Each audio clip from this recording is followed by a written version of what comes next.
Hi guys, welcome back aboard good old Athena. This week we're going to be unstepping the mast. That is always a time-consuming and slightly terrifying job, but we've got a long list of fixes and upgrades that are overdue. My name is Mess, this is my wife Ava. I've spent the last 5 years on a somewhat extensive refit of our 1987 Warrior 38 named Athena. That was a DIY fun-packed adventure complete with a very extensive osmosis treatment, building a new rudder using vacuum infusion, rebuilding the entire deck, gutting and subsequently rebuilding most of the interior, painting the topsides, and a ton of other projects. The summer of 2021 we started cruising full time. Now we're finally ready to begin our adventure. Why go through all of the trouble of unstepping the mast? Well, we have to replace some sheaves at the top of the mast to be able to upgrade our running rigging. Our existing running rigging is this very traditional combination of wire rope and line. The running rigging here aboard Athena is old and it's at its end of its service life. The steel wire rope here is starting to fray a little bit,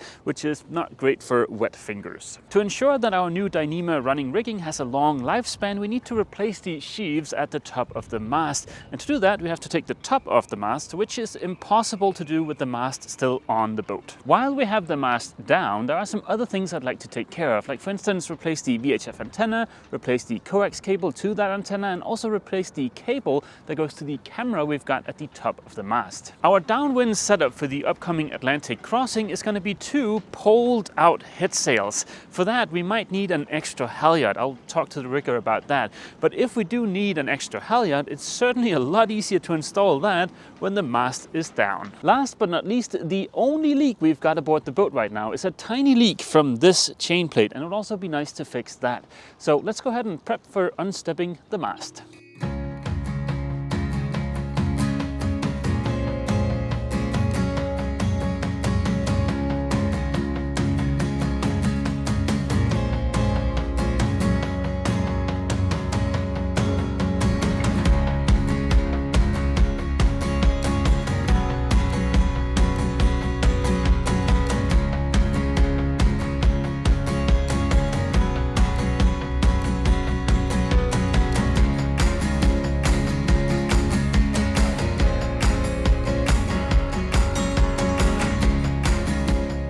She looks kind of naked without her boom or the staysail there, but we are ready for tomorrow. I've pulled out all of the cables that go down below, and as you can see, we've stored the boom up here on deck. As it turns out, we're actually not allowed to help tomorrow with unstepping the mast, which is a little bit silly. I've done it plenty of times in Denmark, but it will be interesting to see tomorrow if they do something different than the way we do it in Denmark. The next day, we shanghaied our friend Mark from the marina and pulled out of our cozy berth. The rigger that'll unstep the mast is located right next to the marina.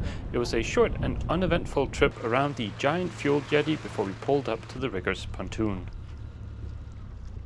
The rigger we're using is called Marine Rigging Services. They've only just moved to Gosport, but they came recommended by Mark and seem very knowledgeable and trustworthy. With the mast supported by the crane, they undid the last turnbuckle, and just like that, Athena was yet again mastless. The 3 intrepid explorers set off on the long journey back to the marina. The biggest challenge of the day was to reverse Athena back into her slip. Without a bow thruster, it is a slightly fiddly process, but I am sure both Ava and I will become much better with just a little bit of practice. Fortunately, Mark was there to save the day.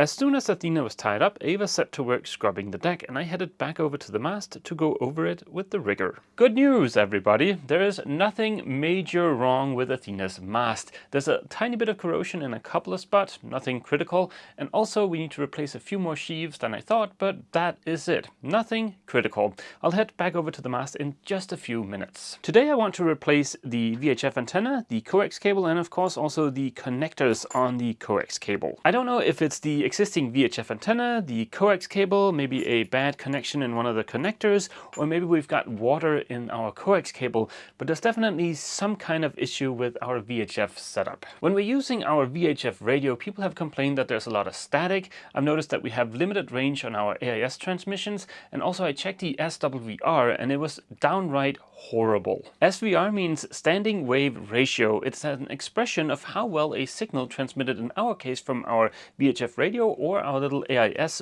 box is transmitted throughout the antenna cable and the antenna and into the atmosphere. People complaining about static, limited range on AIS, and the horrible SWR. We definitely have some kind of issue. I don't know where in the chain it is, but it is never going to be easier for us to replace the antenna, the coax cable, and just everything than it is now with the mast back on the ground. On a lot of boats, you'll see RG58 used as a coax cable. It is a thin, very flexible cable, so it's easy to run, but it also has a lot of loss, so for longer runs, it's not really the best. The coax cable that's in Athena's mast today is something akin to this stuff, very thick and very stiff. It is difficult to run, but it's got a lot less loss than RJ58.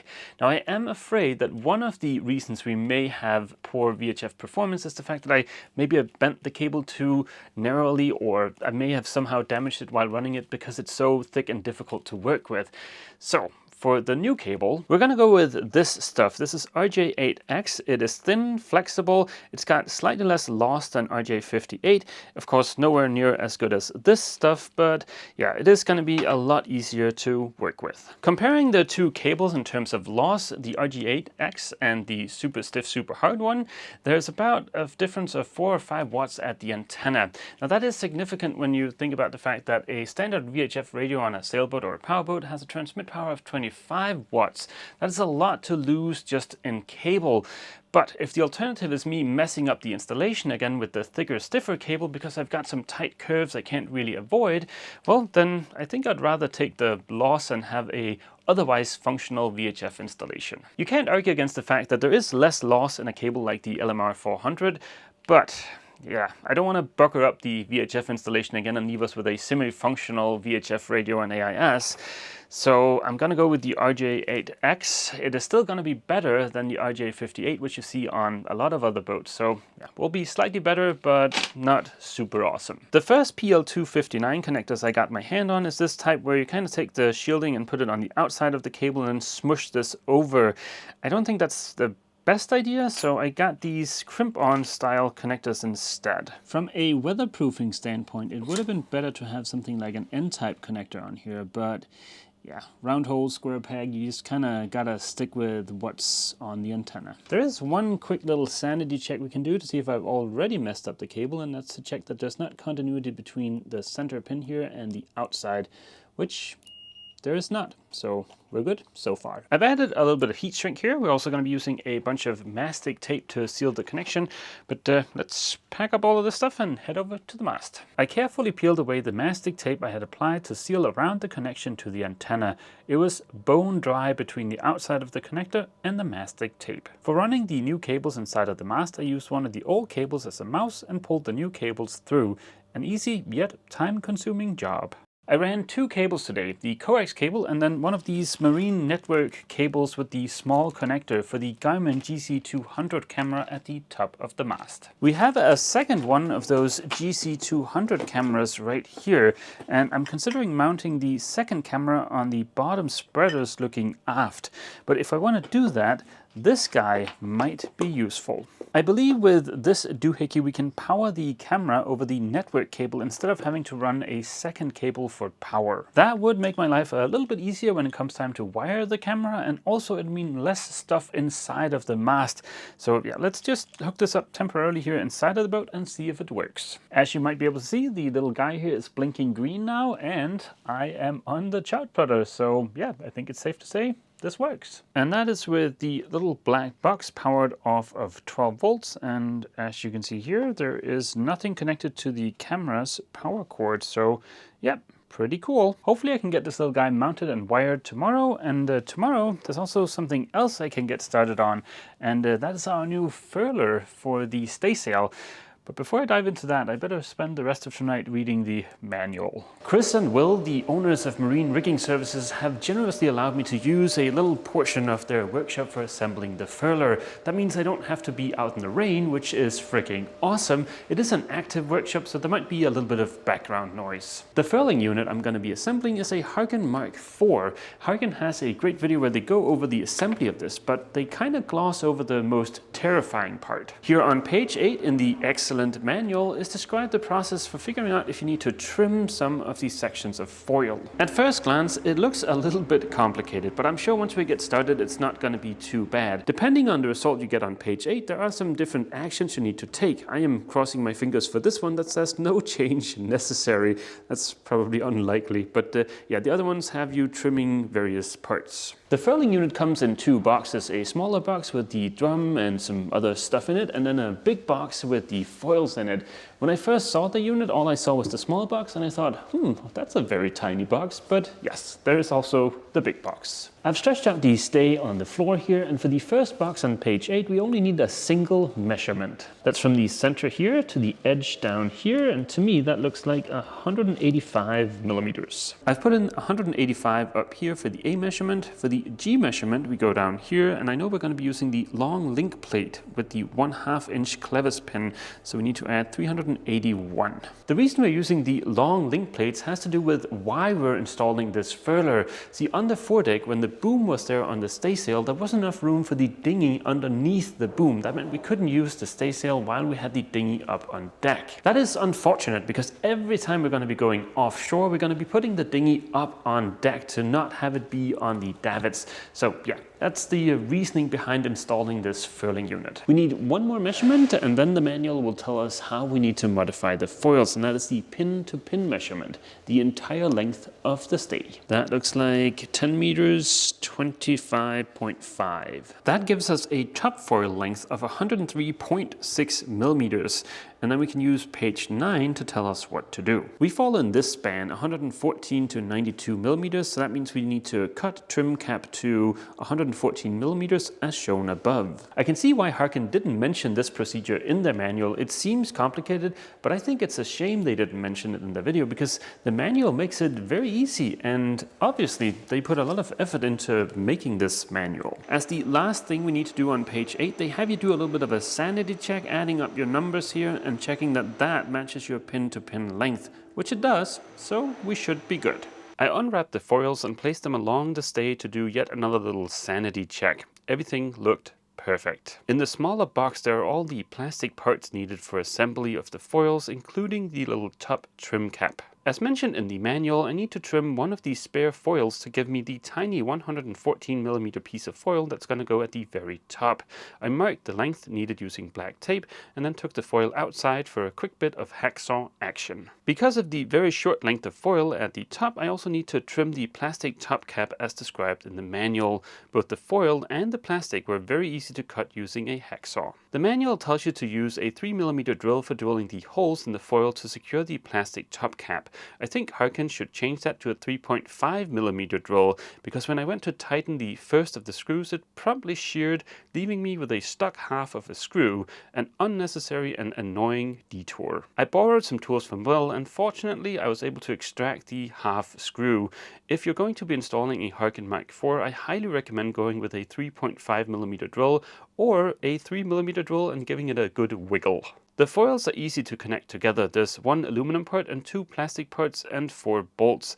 Very straightforward, and it takes under a minute per connection. The last steps were to slide the swivel onto the foil and then finally the drum. For now, the drum is just loosely held in place to be able to get to the turnbuckle. And just like that, Athena's new staysail furler is almost fully assembled. I'm waiting for a regular eye for this turnbuckle instead of this guy, so we can get this toggle in there that goes with the furler. I think that is supposed to show up early next week, so in terms of getting the mast back on the boat, next week is looking very promising. For now, let's head outside and continue running the cable for the second Garmin camera. My plan for the second Garmin camera is to mount it on the bottom spreaders looking aft. So somewhere like here. The only slight challenge is the fact that the spreaders are not flat, so I may have to use some kind of plastic spacer. Mike swung by and helped me run the network cable for the camera. We also spent a lot of time discussing various mounting options for the camera. The next day I returned with everything I would need. After having mounted the base of the camera to the spreader, I used a piece of plastic to make a spacer doofer. It involved a bit of shaping and a lot of trips back and forth, but after a bit of fiddling, I finally got a nice, good, snug fit. The camera is mounted, and all that's left to do is a bit of cable management. I've done everything I can to the mast for this week. I have the new VHF antenna installed, I've got the coax cable in the mast, I've got the network cable for the top camera in the mast, I've mounted the second camera and got the network cable for that in there too.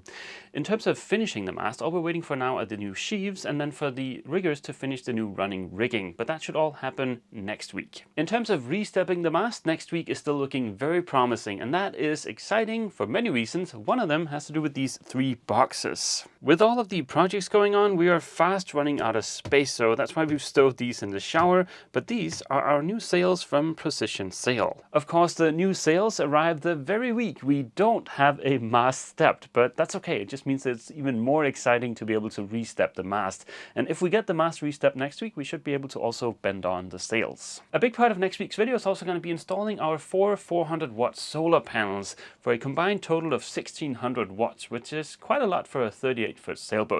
But yeah, more about that in next week's video. One more little thing. There were some comments in last week's video asking about the French courtesy flag hiding out over here by the nav station. It's there because we are possibly considering going to France for a month and a half, before then heading to Ireland. As is evidenced by the state of the aft cabin, we do still have a few ongoing projects, and if we could just hunker down somewhere for a month and a half, we could get a lot of those crossed off the to-do list. That'll also give the weather a bit more time to just heat up and become nice and sunny before we start heading north to Ireland, which I'm sure will make the whole experience a lot more enjoyable. Let me just stress that nothing is set in stone yet. We don't know if we're going to be heading to France, but if we do, we will most likely potentially go to Cherbourg, and we're wondering if maybe there's somebody watching these videos that'll help us receive packages in case we are not allowed to receive packages at the marina. So yeah, if you can help us in any way, just go ahead and drop us a comment down in the comment section. We're not talking about a container ship's worth of goods being dropped off, we're just talking about some few boxes from various online stores with just bits for the boat and stuff like that. And on that friendly note, we'll end this week's video here. As always, we hope to see you guys back here aboard Athena next week for yet more DIY fun. Feel free to leave a comment down below, and don't forget, if you've enjoyed this video, please remember to leave a like. See you!